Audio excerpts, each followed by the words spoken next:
Hi, Tumblr, Pursuing Enlightenment followers, and Twitter. I have to do this video because I have been spending parts of my day attempting to write a post to explain a few of the issues that I'm having personally with the Trayvon Martin issue. I have to first say that as a member of the black community, I am very angry. And I realized my anger, especially today, when it really sunk in that it has been a month since he was killed and nothing has happened. In the course of this month, however, I have been praying and seeking God about how should I feel about this. It's a matter of justice. It's a matter of right versus wrong. And the simple answer would be you should be bothered and you should want to do something about it. But the other problem becomes, yes, I am bothered and I want to do something about it. But how do I do that the right way?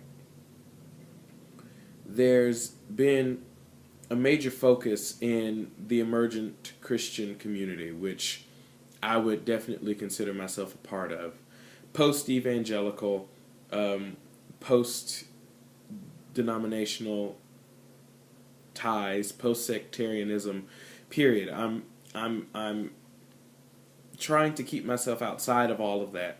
And one of the problems with being that is we are always advocating for social justice and for doing right by our fellow man, but we find ourselves in a predicament where we can't reconcile faith with the natural elements of what we're dealing with. And my problem is that I want to be angry and I want to do something about this, but I want to do it the right way. And the question I've been asking God, because it was something that He spoke to me, He said, be sure that justice does not become a thirst for vengeance. Being vengeful is not going to get us anywhere. This is a problem we've been fighting since we got here. And it's one that we very easily could continue to fight. But we have to realize that this is one story out of thousands. There are mothers and fathers all around this country, particularly mothers and fathers of young black men who have lost their sons to violence of one black man against another, of a Hispanic man against a black man, of a white man against a black man. And it goes for all races. All people, all kinds of people kill people, not just white men killing black men. That's not the entire issue here. The issue here is that we have one example, one young man who lost his life in someone being extraordinarily zealous and gun happy and doing something that many would consider quite stupid. But again, we are seeking justice for a wrongdoing, but we can't become vengeful. I was directed to Micah chapter 6, verse number 8, and in a gist, God is saying, I've already told you how I want you to interact with each other, how I want you to live. I want you to do good, seek justice, love your neighbor, be kind to one another. And we have to be sure, though we are calling guilt, we are saying that there is guilt associated with the crime that took place, we have to be sure that we are still being kind, because regardless of how we feel about what Zimmerman did, he is still a human being, and he is still loved by God.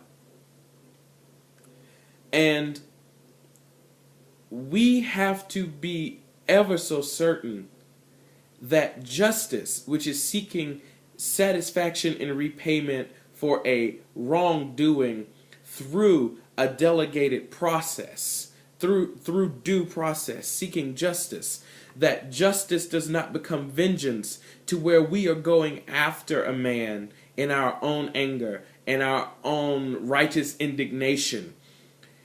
We can't destroy him. Justice is not served through destruction. Justice is served through process and satisfaction. We have to be forgiving. We have to cry. We have to hurt. We have to march. We have to demonstrate. But we must be forgiving. We cannot let evil infiltrate something that we're going to bring into our churches, that we are bringing to our dinner tables, that we are bringing into our own personal experiences. We cannot let these things destroy what little progress we've made. I know it's been 30 days. I'm frustrated. But I have to remember, frustration is okay. Seeking justice is okay. Jesus came and he stared Satan and death in the face to seek justice for us. He hung on a cross. He became a laughingstock for us. He died and he battled with Satan and the demons for 3 days for all of us, regardless of our color, regardless of our race, regardless of our creeds, regardless of how we feel about each other. Jesus died for us too, and then he got up.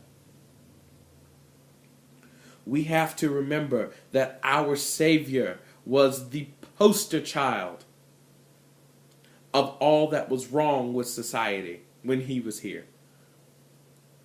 So we have to remember, we've lost one person. Let's not lose our hope and our dignity and our self-respect